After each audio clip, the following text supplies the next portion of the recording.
قانون میں انسداد دہشت گردی کی عدالتوں کا فورم جو ہے وہ موجود ہے۔ الرحمن الرحیم، السلام علیکم، امید آپ ٹھیک ہوں گے، خیریت ہوں گے۔ طیب لوچ آپ کی خدمت میں پھر سے حاضر ہے۔ جی سب سے اہم معاملہ جو ہے وہ ہے سانیہ 9 مئی کے ملزمان کا ملٹری ٹرائل۔ تو سپریم کورٹ آف پاکستان کے کانسٹیٹیوشنل بینچ میں 9 مئی کے ملزمان کے ملٹری ٹرائل سے متعلق درخواستوں پر آج پھر سماعت ہوئی۔ اب یہ ہوا کیا ہے آپ کے سامنے ہے کہ تقریباً فوجی عدالتوں نے جو ہے وہ 85 ملزمان کو سزائیں سنا دی، اور اس میں سے کچھ ملزمان یعنی 13 ملزمان ہیں جن کی رحم کی اپیلیں بھی جو ہے وہ منظور کرتے ہوئے ان کو رہا بھی کر دیا۔ باقی ملزمان کو جو ہے مختلف جیلوں میں جو ہے وہ شفٹ کر دیا۔ کچھ کوٹ لکھپت جیل لاہور میں چلے گئے، کچھ اڈیالہ میں آ گئے، اور کچھ جو خیبر پختونخوا کے تھے وہ خیبر پختونخوا کی جیلوں میں چلے گئے ہوں گے۔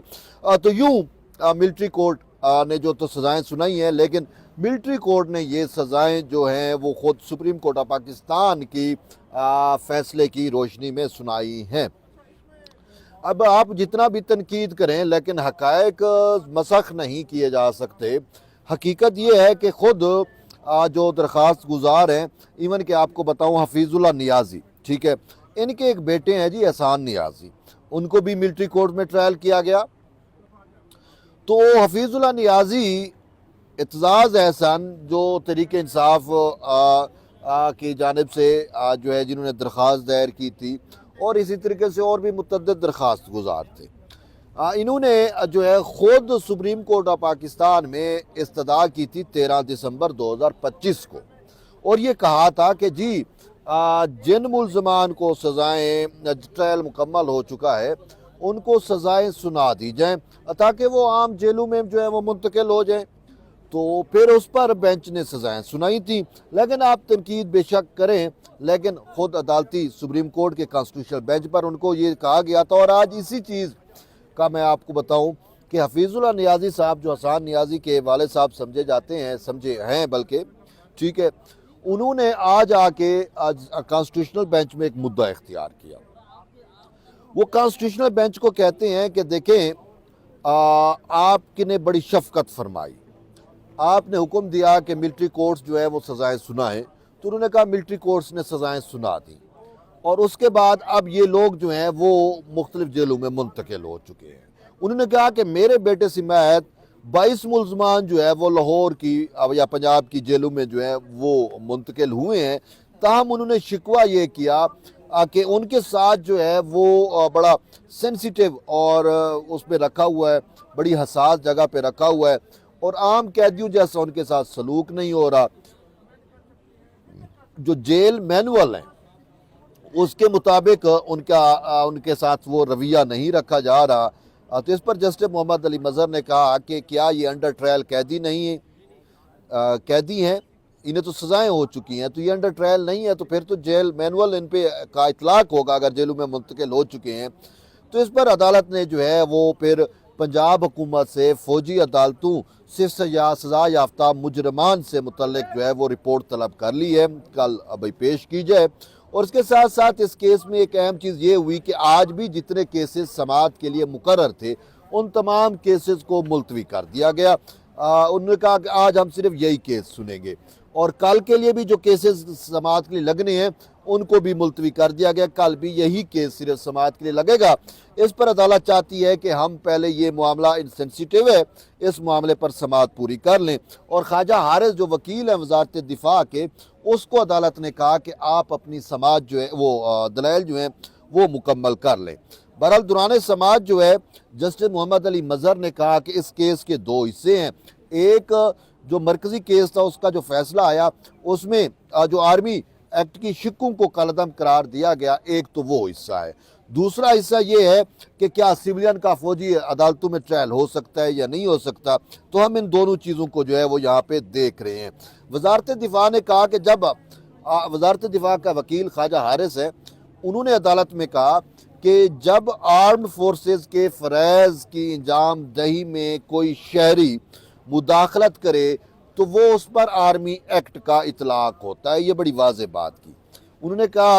اس پر جسٹس جمال خان نے کہا کہ آرمی ایکٹ کو تو صرف مسلح افواج تک محدود رکھا گیا تھا، اس پر وکیل وزارت دفاع نے کہا کہ افواج پاکستان کے لوگ بھی عام شہری ہیں، لیکن انہوں نے کہا کہ فوجی معاملات میں اگر عام شہریوں کی جانب سے مداخلت کی جاتی ہے تو پھر فوج کو رائٹ بن جاتا ہے کہ وہ ان کا ٹرائل جو ہے وہ آرمی ایکٹ کے تحت کرے۔ اس پر جسٹس جمال خان نے کہا کہ وزارت دفاع، اس میں اپیل کس نے کی ہے، تو بتایا گیا وزارت دفاع نے۔ تو انہوں نے کہا کہ وزارت دفاع ایگزیکٹو ادارہ ہے، آئین میں جو اختیارات ہیں، اختیارات کی تقسیم بڑی واضح ہے، ایگزیکٹو عدلیہ کا کردار ادا نہیں کر سکتی۔ وکیل نے کہا کہ جسٹس جمال خان نے کہا کہ فوجی عدالتوں کے کیس میں یہی بنیادی آئینی سوال ہے۔ وکیل وزارت دفاع نے عدالت کو بتایا کہ اگر کوئی فورم دستیاب نہ ہو تو پھر ایگزیکٹو فیصلہ کر سکتی ہے۔ قانون میں انسداد دہشت گردی کی عدالتوں کا فورم جو ہے وہ موجود ہے، اور یہ جمال خان نے کہا۔ انہوں نے کہا کہ اگر کچھ ہوا ہے تو جو سیولین ہیں ان کا ٹرائل جو ہے وہ آرمی ایکٹ نہیں، پھر انسداد دہشت گردی کی عدالتوں میں ہو سکتا ہے۔ بہرحال جسٹس جمال خان مندوخیل نے پوچھا کہ اگر کوئی چیک پوسٹ ہے اور اس پہ کوئی فوجی تعینات ہے اور کوئی سیولین جو ہے وہاں پہ جانے کی کوشش کرتا ہے اور فوجی جو ہے وہ ان کو روکنے کی کوشش کرتی ہے کہ آپ کا یہاں پہ ممنوع ہے، آپ نے نہیں آنا، تو وہ پھر بھی اگر ضد کرتا ہے تو کیا ایسے شخص کا کہیں پہ ٹرائل کہاں پہ ہوگا؟ کیا اس کا آرمی ایکٹ پر اس کا اطلاق ہوگا یا اس کا ٹرائل سیولین میں ہوگا؟ اس پر جسٹس محمد علی مظہر نے کہا کہ آرمی ایکٹ کی اگر ہم شکوں کو دیکھیں تو وہ واضح ہیں کہ کن کا اطلاق، کن پر کن ان کا اطلاق ہوگا، کن پر نہیں ہوگا۔ اور اس حوالے سے جو ہے وہ جسٹس جمال خان نے کہا کہ آرمی ایکٹ جو ہے وہ ایکسکلوزیولی آرمڈ فورسز کے لیے ہے۔ تو اس پر انہوں نے کہا کہ قانون تو قانون ہوتا ہے، قانون جو ہے وہ اس کا اطلاق سیولین پہ بھی ہوتا ہے، شہر عام پہ بھی ہوتا ہے، اس کو ہم وہ نہیں کر سکتے۔ تو انہوں نے کہا کہ ویسے بھی آرمی ایکٹ میں کئی کیٹیگریز ہیں، اگر ہم ان کیٹیگریز کو دیکھتے ہیں تو پھر یہ چیز ثابت ہو جاتی ہے کہ ان سیولینز جو فرائض میں، آرمی کے فرائض میں، آرمی کے معاملات میں مداخلت کے مرتکب ہوتے ہیں یا ہوں گے یا ہیں، تو یا کو کسی قسم کا کوئی رکھنا ڈالتے ہیں آرم فورسز کے فرائض کے اندر، ان کے امور کے اندر، تو پھر ان کا جو ٹرائل ہے وہ تو جو ہے وہ ملٹری ٹرائل ہوگا اور اس کی گنجائش موجود ہے، ماضی میں بھی ایسا ہوتا رہا ہے۔ تو اس پر جسٹس جمال خان نے کہا کہ ٹھیک ہے، لیکن بات یہ ہے کہ اس کو آپ کو ثابت کرنا پڑے گا، اور یہ کہ سیولین جو ہے ان کو تو بنیادی انسانی حقوق کے تحت بہت ساری چیزیں ان کا اطلاق ہوتا ہے۔ تو اس پر انہوں نے کہا کہ آرٹیکل 175 کا جو ہے وہ ان پر جو ہے وہ ان اشخاص پر جن کا ملٹری ٹرائل ہوگا یا ملٹری ٹرائل کے اندر ملٹری ایکٹ میں ٹرائل کیے جا رہے ہیں، ان کا ان پر اطلاق نہیں ہوگا۔ تو بہرحال یہ اہم چیزیں ہیں۔ اب معاملہ اس سمجھ جا رہا ہے کہ کیا آیا، اصل چیز یہ ہے اس میں جیسے محمد علی مظہر نے کہا 2 پوائنٹ بڑے اہم ہیں۔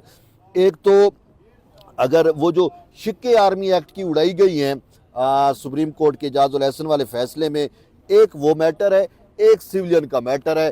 اب یہ معاملہ کا کچھ کنکلیوڈ ہوتے ہوئے نظر تو آ رہا ہے، اب دیکھتے ہیں کہ آگے اس معاملے پر کیسے سماعت ہوتی ہے اور کیا نتیجہ نکلتا ہے۔ آیا سپریم کورٹ اجازت دے دیتی ہے کہ ملٹری میں ٹرائل ہو سکتا ہے یا نہیں دیتی؟ اگر نہیں دیتی تو پھر کیا ہوگا؟ یہ ساری چیزیں اس وقت سامنے آئیں گی جب سپریم کورٹ اس حوالے سے کوئی حتمی کنکلوژن پہ پہنچے گی۔ تو بہرحال سماعت آج بھی جاری تھی، کل بھی جاری رہے گی، تو ہوپ فلی شاید اسی ویک اس کا سماعت کنکلیوڈ ہو تو ہی کوئی چیز سامنے آ سکتی ہے۔ بہرحال جو بھی ہوگا ہم آپ کو آگاہ کریں گے، اس وقت تک جڑے رہیے طیب بلوچ کے ساتھ، ملتے ایک نئی ویڈیو، تب تک اجازت دیں، اللہ حافظ۔